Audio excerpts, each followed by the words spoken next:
Last class में आप लोगों को एडजॉर्प्शन और एब्जॉर्प्शन में फ्रेंडलिक इक्वेशन के बारे में बताया गया था।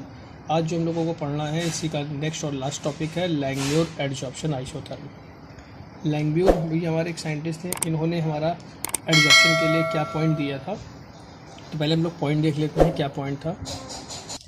तो इन्होंने पॉइंट ये बताया था, assuming the formation of monolayer of the adsorbent on the surface of adsorbent. तो यहाँ पे जो इन्होंने मेन जो एजम्पशन माना था, तो इनका मेन एजम्पशन था मोनोलेयर के लिए।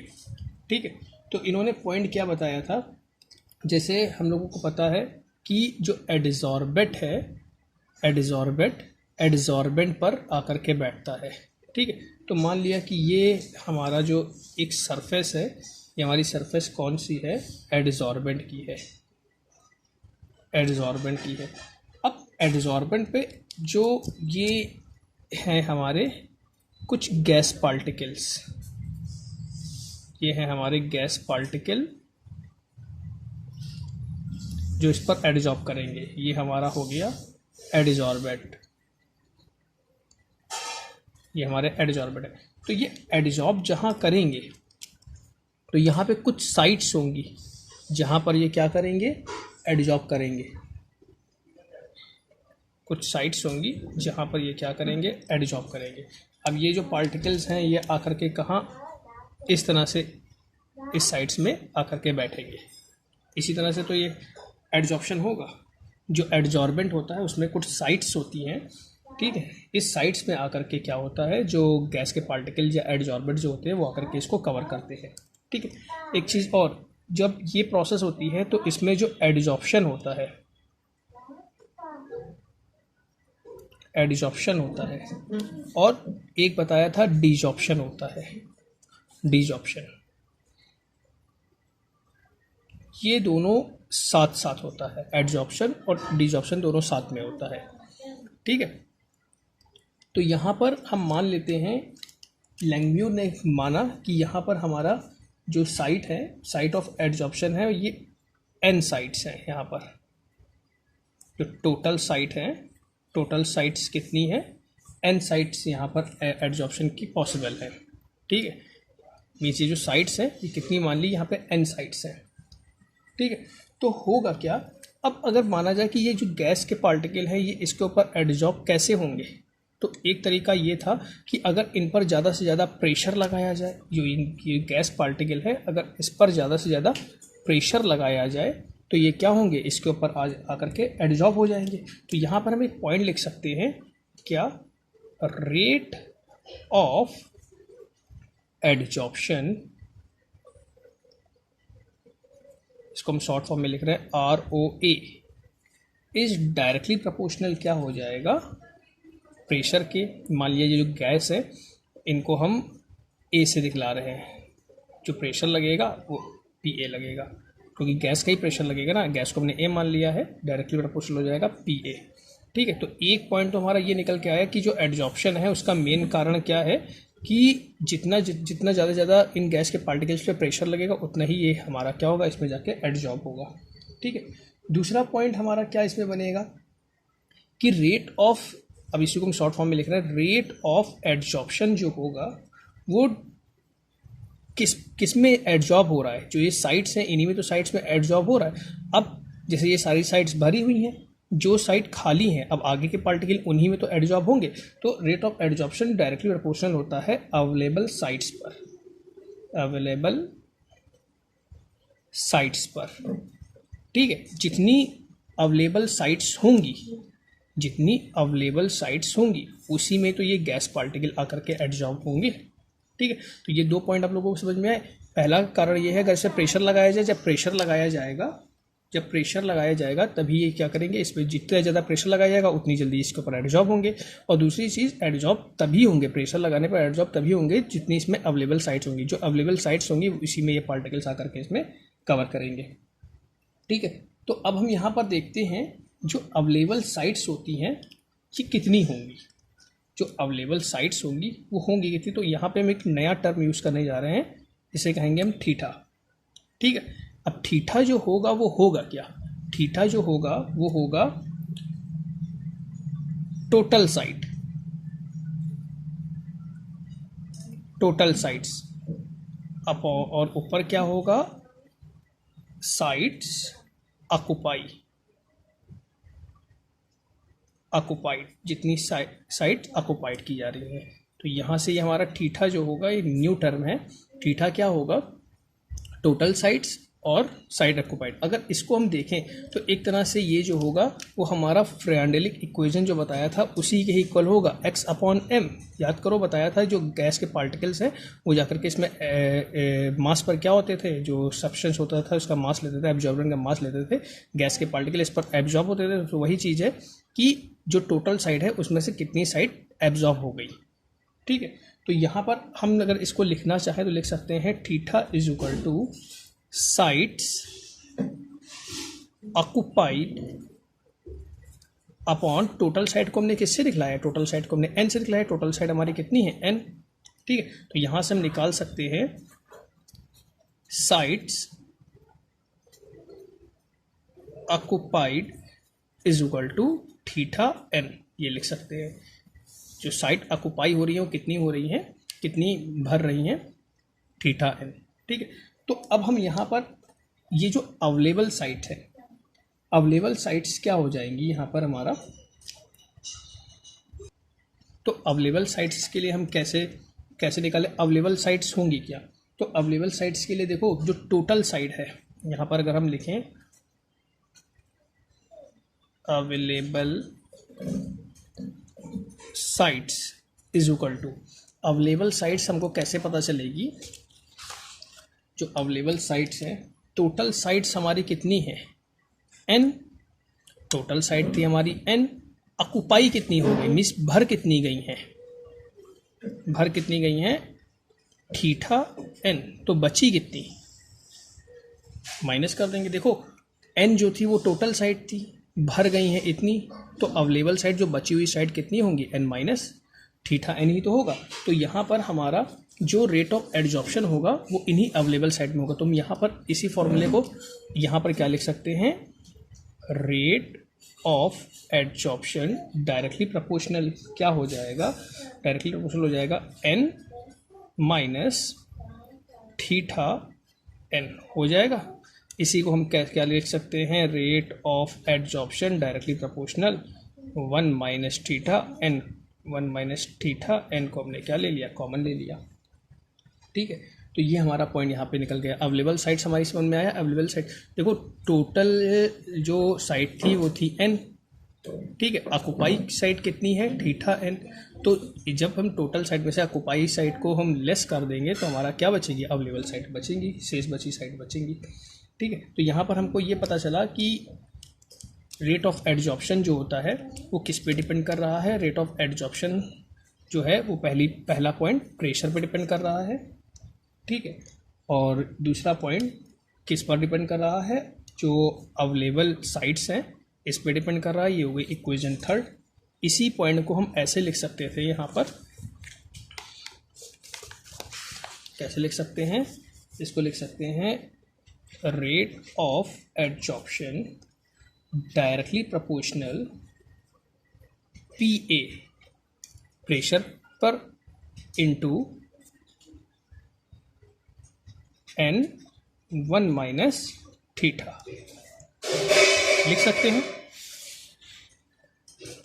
ठीक है, क्योंकि जो रेट ऑफ एड्जॉर्प्शन है वो इन दोनों ही पे डिपेंड कर रहा है। ये अवेलेबल साइट ही तो हमारा ये निकल करके आया है।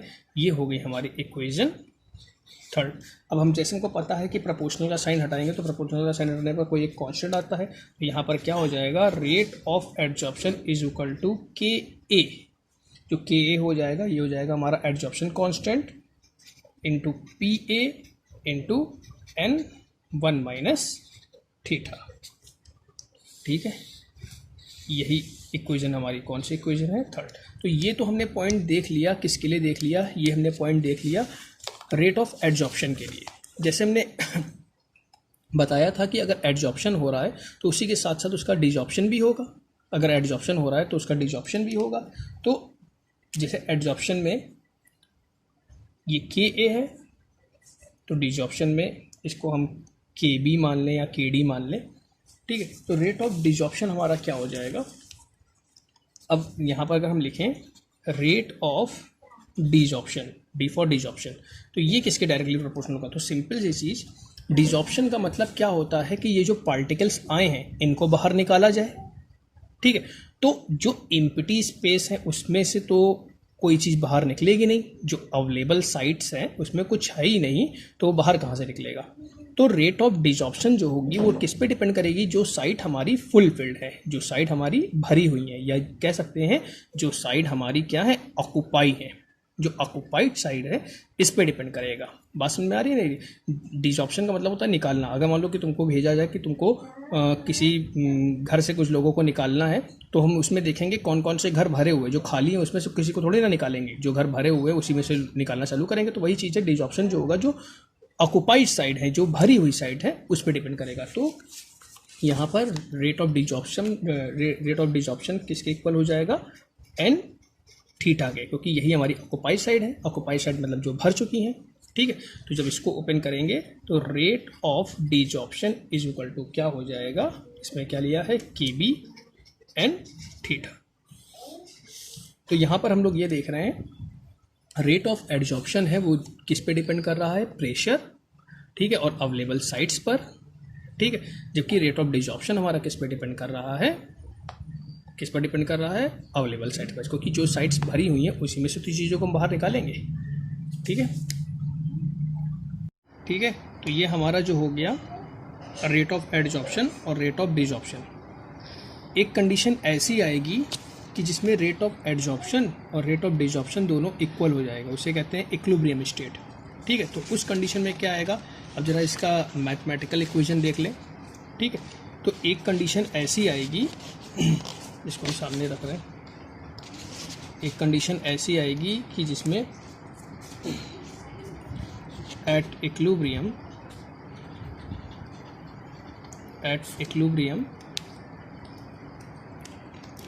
रेट ऑफ एडजॉर्प्शन इक्वल हो जाएगा रेट ऑफ डिजॉर्प्शन।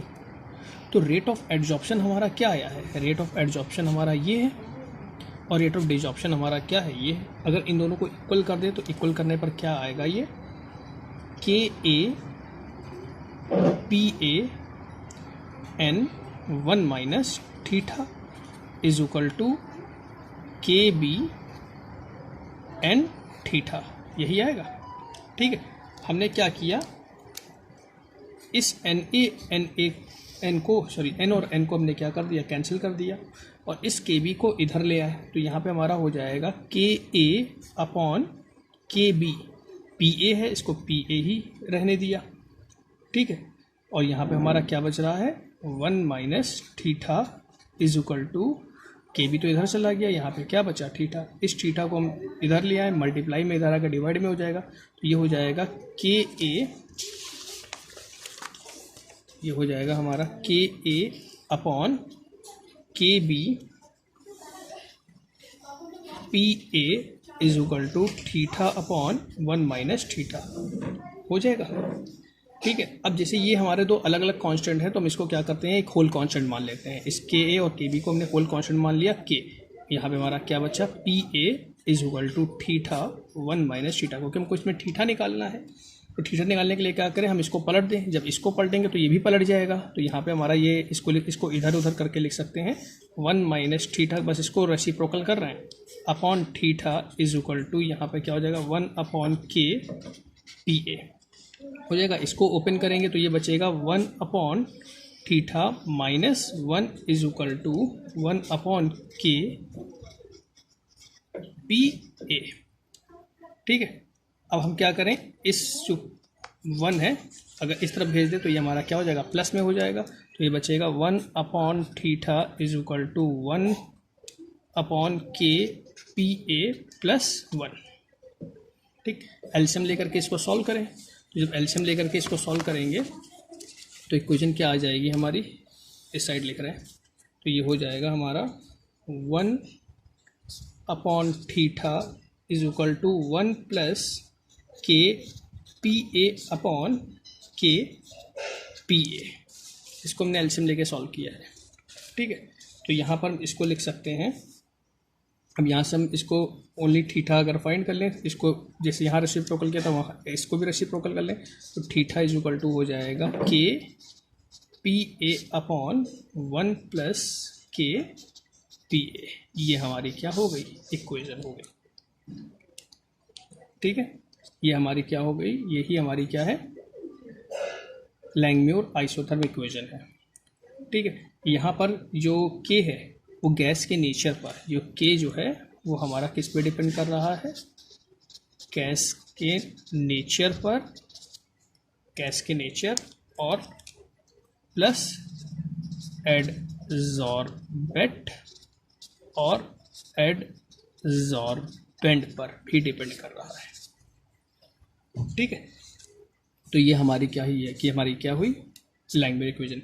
कई बुकों में यहाँ पर जो लिखा हुआ है, ये जो के लिखा हुआ है इसको मान लिया गया है के ए, इसको मान लिया गया है के बी, मीन्स इसको इस तरह से लिख दिया गया है। और ये जो थीटा होता था यही हमारा किसके, फ्रेंडली के इक्वेशन में एक्स बाई एम के इक्वल होता था पीछे। तो इस इक्वेशन को हम ऐसे लिख सकते हैं यहाँ पर, X upon M is equal to K P A 1 plus K P A. ठीक है, तो ये हमारी हो गई इक्वेशन। कई बुकों में इसी इक्वेशन को x upon M is equal to, इसको लिखा है A P upon 1 plus B P. ठीक है, तो चाहे इक्वेशन ये लिखो चाहे ये लिखो, बात एक ही है। ठीक है, ये थीटा की जगह हमने x अपॉन एम रखा है क्योंकि ये थीटा ही हमारा क्या होता था, फ्रेंडली के इक्वेशन में x अपॉन एम के इक्वल होता था, ये भी पीछे बताया है हमने। ये जो हमारा इक्वेशन बनी है ये लैंगम्यूर एडजॉर्प्शन आइसोथर्म है। ठीक है, फ्रेंडली आप लोगों को बता दिया गया था। ये चैप्टर आप लोगों को यहाँ तक तैयार करना है।